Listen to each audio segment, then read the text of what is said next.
สวัสดีครับสวัสดีเพื่อนทุกคนนะครับวันนี้มาพูดถึงหัวข้อเรื่องของบ้านแล้วก็หุ้นนะครับอะไรสร้างความมั่งคั่งได้เร็วกว่ากันนะครับ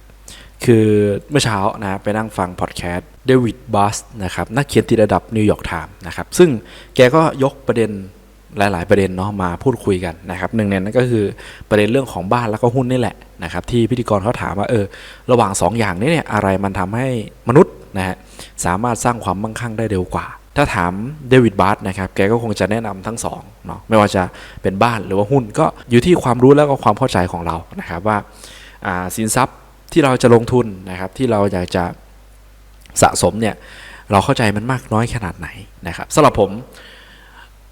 มองว่าถ้ามีเงินมากพอนะฮะก็อยากจะซื้อบ้านเนาะเพื่อที่จะได้อยู่อาศัยนะครับในช่วง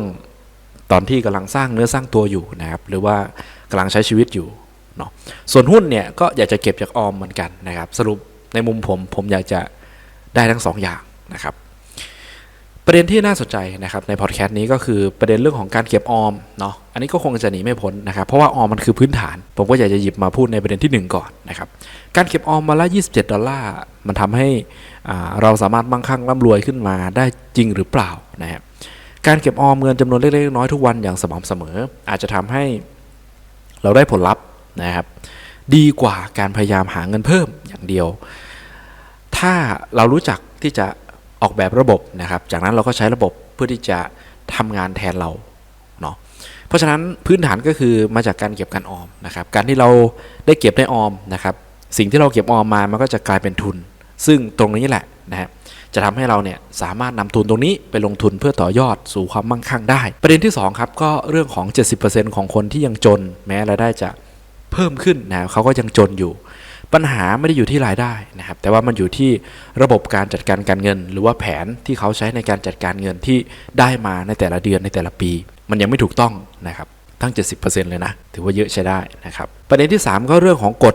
70-30 นะครับการแบ่งเงินที่มันถูกสัดถูกส่วนนะครับจากนั้นชีวิตทางการเงินของพวกเขาเนี่ยก็จะเปลี่ยนไปตลอดกาลนะครับจุดเริ่มต้นมาจากการที่เรานั้นค่อยๆเก็บค่อยๆออมนะครับเก็บออมในอะไรนะครับก็ต้องมาดูที่ว่าเรามีความรู้ความเข้าใจในเรื่องอะไรคุณจะเก็บออมในบิตคอยเก็บออมเป็นทองหรือจะเก็บออมเป็นเงินสดก่อนถ้าเราได้เรียน Money Starter ของคนหนุ่มแล้วนะครับคนหนุ่มแกก็จะอยากจะชวนให้เก็บออมเงินสำรองก่อนนะฮะเงินสำรองพอฉุกเฉินสัก3 เดือน6 เดือนหรือว่า12 เดือนของค่าใช้จ่ายนะครับก็อยากจะให้มีตรงนี้ก่อนนะจากนั้นเนี่ยค่อยศึกษาเรื่องของการลงทุนนะครับขนานกันไประหว่างที่เราเก็บออมเงินสำรองพอฉุกเฉินนะครับ3 เดือน6 เดือน12 เดือนของค่าใช้จ่ายเราก็ศึกษาเรื่องของการลงทุนไปด้วยนะครับ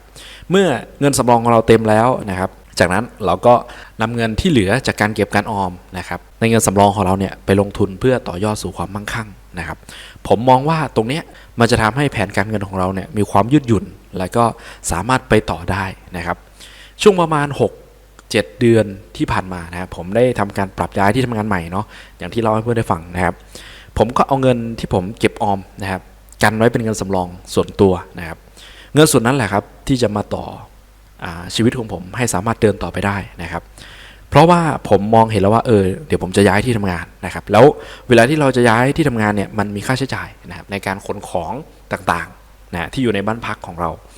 เนาะเพราะฉะนั้นการที่ผมมีเงินสำรองตรงนี้นะมันทำให้ผมไม่ต้องไปหยิบไปยืมเงินของคนอื่นไม่ต้องไปเสียดอกเบี้ยนะครับ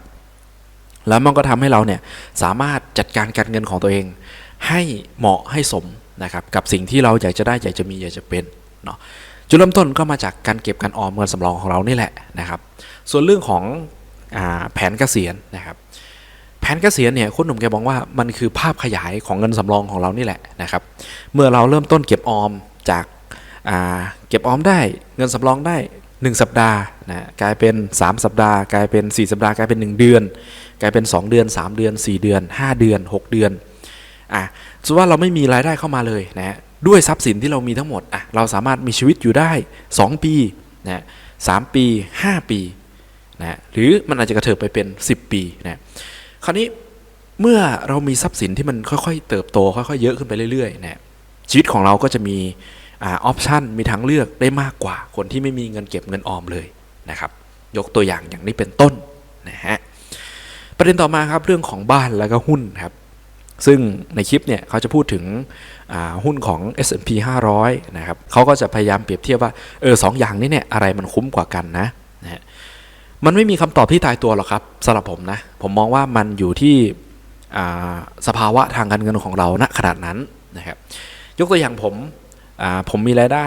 เดือนละประมาณ 10,000 บาทนะฮะผมจะไปผ่อนบ้านเดือนละ 5,000 บาทนะอันนี้ก็คงจะไม่ใช่เนาะผมก็คงจะเลือกที่จะเช่าอยู่ก่อนนะครับอาจจะขอเช่าอยู่ที่รายเดือนละประมาณ 2,000 บาทนะครับซึ่งตรงนี้มันน่าจะโอเคกว่านะครับเพราะว่าสภาวะทางการเงินของเรามันเป็นแบบนี้ใช่ไหมแต่ว่าเมื่อผมทำงานไปรายได้ผมเพิ่มขึ้นนะครับขึ้นไปอาจจะ 30,000 40,000 50,000 หรืออาจจะแตะเดือนละแสนก็คงจะไม่ใช่เรื่องแปลกอะไรถ้าผมจะเลือกผ่อนบ้านสักหลังหนึ่งนะที่ราคาผ่อนอาจจะเดือนละ 10,000 บาทนะครับคือมันผ่อนก็ไม่ได้กระทบชีวิตผมนะครับผมก็คงจะเลือกผ่อนนะเลือกที่จะซื้อเนาะในระยะยาวแต่ด้วยความที่รายได้ของเรายังไม่ได้เยอะนะครับเราก็เลือกที่จะเช่าไปก่อนนะครับซึ่งตรงนี้ผมมองว่ามันไม่ได้มีอะไรผิดอะไรถูกหรอกนะมันอยู่ที่สภาพคล่องของเราว่าในอีก3เดือน6เดือน1ปีข้างหน้าเราจะเจอกับรายจ่ายอะไรบ้างแล้วเราถอยหลังมาดูว่าโอเคถ้าเราเลือกที่จะเช่าตอนนี้นะมันอาจจะทำให้สภาพคล่องเราดีกว่าเรามีเงินกินนะมีเงินใช้มีเงินเก็บนะสภาพคล่องเราดีนะชีวิตเราก็ไปต่อได้เนาะเพราะฉะนั้นไม่มีผิดไม่มีถูกนะส่วนเรื่องของหุ้นในฐานะที่ผมศึกษามาแล้วนะครับผมมองว่าไม่ว่าจะถูกจะแพงผมจะซื้อทุกราคานะครับสำหรับหุ้นเนาะผมมองที่พื้นฐานแล้วก็รู้สึกว่าอันเนี้ยยังไงเขาก็ชนะนะผมก็เลือกที่จะซื้อแล้วก็ถือระยะยาวนะครับต่อไปครับเรื่องของเคล็ดลับการออมเงินนะฮะการออมเงินเนี่ย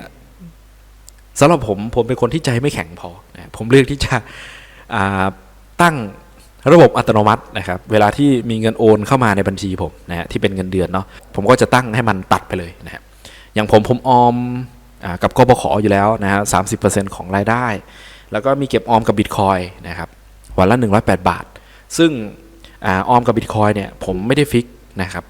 ว่ามันจะ108 บาทไหมตลอดไหมแต่ผมตั้งใจที่จะเก็บจะออมกับบิตคอยบางวันมันอาจจะมีเงินจากรายได้พิเศษเข้ามาเงี้ยเราก็เอาไปเก็บไปออมในบิตคอยนะครับซึ่งมันก็ไม่ได้ฟิกที่วันละ108 บาทแต่ว่ายืนพื้นผมก็อยากจะให้ตัวเองเก็บออมให้ได้วันละ108 บาทกับบิตคอยนะครับก็สำหรับผมมีเท่านี้นะครับเรื่องการเก็บออมแต่ว่าเพื่อนๆก็ลองไปหาตัวเองดูนะครับว่าชอบในสินทรัพย์ไหนนะต่อไปครับเรื่องของข้อผิดพลาดนะครับทางการเงินนะฮะจริงๆแล้วเนี่ยผมมองว่าตรงนี้มันคือประสบการณ์ล้วนๆเลยนะฮะถ้าน้องๆที่อาจจะยังเรียนไม่จบเนาะหรืออาจจะมีประสบการณ์จากการที่คุณพ่อคุณแม่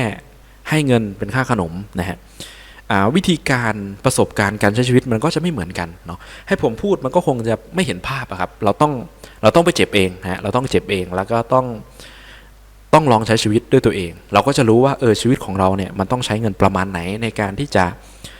ทำให้ชีวิตของเรามันไปต่อได้นะครับ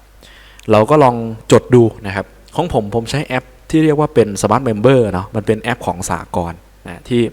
ผมเคยสมัครเป็นสมาชิกแต่ว่าพอย้ายหน่วยผมก็ลาออกแล้วก็ไม่ได้สมัครใหม่นะฮะแต่ว่ามันก็ยังใช้ได้อยู่นะแอคเคาท์ผมมันยังใช้ในการจดบันทึก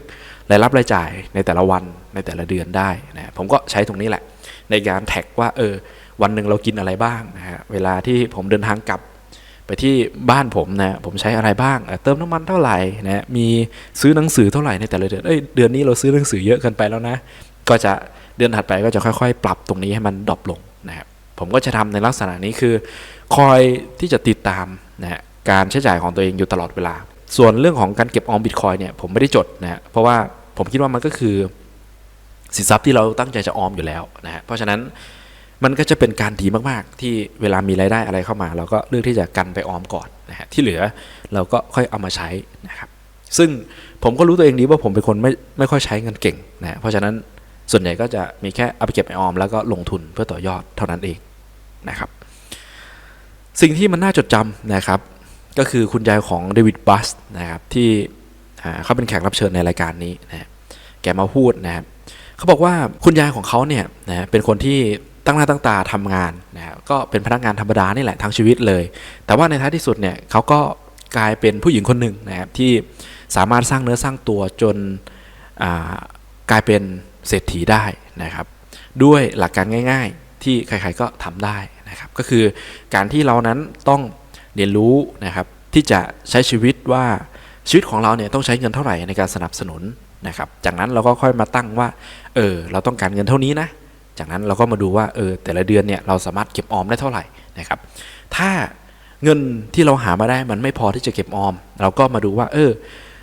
เรามีความรู้ความสามารถมีประโยชน์อะไรบ้างนะที่มันจะเป็นประโยชน์กับผู้อื่นนะสามารถสร้างคุณค่าอะไรให้แก่ตัวเองบ้างซึ่งในท้ายที่สุดเนี่ยคุณค่าตัวนี้แหละที่เราสร้างที่เราทำขึ้นมานี่แหละมันจะแปลงให้กลายเป็นเงินนะครับเพื่อที่จะได้ไปดูแลตัวเองในช่วงบั้นปลายนะครับสำหรับเพื่อนๆที่รู้สึกว่าอยากฟังเต็มๆนะสำหรับพอดแคสต์นี้เนาะผมมองว่ามันดีมากๆเลยนะก็เดี๋ยวผมปักคลิปไว้ให้นะเพื่อนๆสามารถกดไปดูได้นะครับโอเคสำหรับคลิปนี้มีเท่านี้แล้วเจอกันใหม่คลิปหน้าสวัสดีครับ